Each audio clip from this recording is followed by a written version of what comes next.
Welcome to this deep dive. Today's mission is extracting the most vital insights from historical accounts of Queen Ayutthaya, a 16th century royal who made the ultimate sacrifice for the Ayutthaya kingdom. Yeah, we are looking at this wild era of, intense political chaos, huge armies, and just incredible bravery. Exactly. Okay, let's unpack this, because before the famous 1548 war even starts, the kingdom is essentially tearing itself apart from the inside. It got so bad that her husband, well, the future king Maha Chakrafat, he actually leaves the palace to become a monk just to avoid being killed. Right, which sounds like an extreme career pivot to us today. Yeah. But I mean, in that era and culture, ordaining as a monk gave you absolute physical and political sanctuary. Oh, because you couldn't just assassinate a holy figure. Yeah, exactly. Doing that would trigger massive religious and social repercussions. So it was a highly calculated survival tactic. But that leaves Ayutthaya alone at the palace. She has to protect their 5 children in a totally hostile environment. What's fascinating here is how that crucible really shapes her. She doesn't just passively weigh around. She becomes the family's primary shield. Right. She's learning to navigate crisis and command authority long before any foreign army even shows up. And she desperately needs those skills, right? Yeah. Because just 7 months after her husband leaves the monastery to take the throne,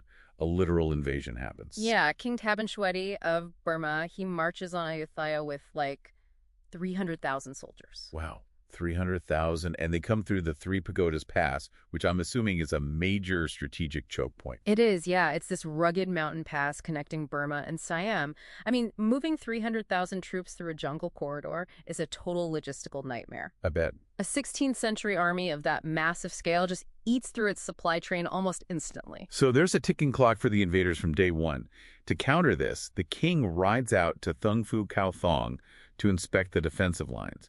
And Ayutthaya, because she's always been the family shield, she refuses to stay behind. Yeah, she disguises herself as a male viceroy. Right, in full battle armor. She mounts her own war elephant, Chang Song Ayutthaya. That's like a high-stakes game of chess, right? The queen literally leaves the back row to protect the king.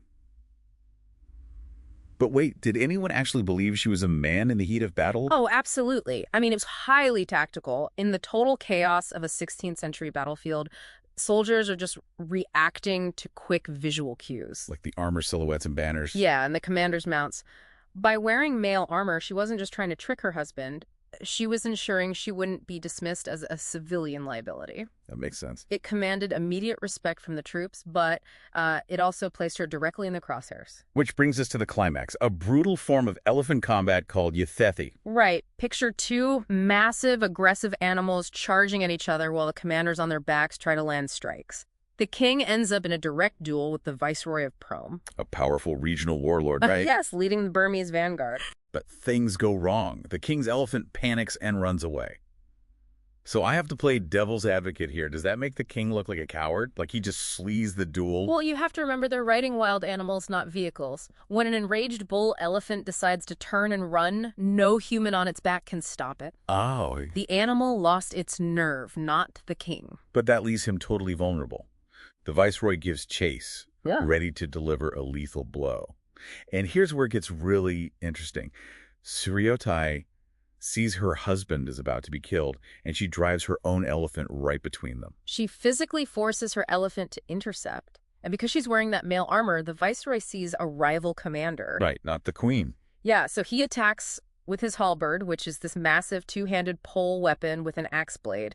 He strikes with his full strength, hitting her in the shoulder. Wow. Yeah, she dies instantly, right there on the elephant, alongside her daughter, Barum Diluk, who had also charged into the fray. It's just devastating. But her interception saves the king, and ultimately Ayutthaya survives. The Burmese army eventually gives up and retreats. Because of those logistics we mentioned earlier, the clock ran out.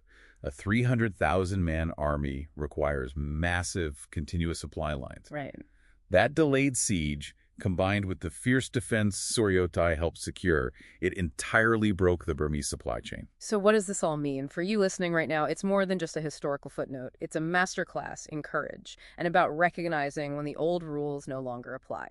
She stepped entirely outside the expected boundaries of her gender and royal status, the exact moment a crisis demanded it. And if we connect this to the bigger picture, her sacrifice wasn't forgotten. Her cremation site was transformed into a golden stupa, a massive dome-shaped shrine at Wat Suan Luang Sap Suan. Wow. It stands today as a physical monument to a duty that totally overrides self-preservation. But there is a historical catch. Later Burmese and French records actually differ on the gritty details of this battle. We get conflicting accounts depending on the source material. Because history is frequently shaped by the person holding the pen, you know? Different nations want different narratives. Exactly. And we aren't taking any sides on those historical politics. We're just reporting what the different texts actually say.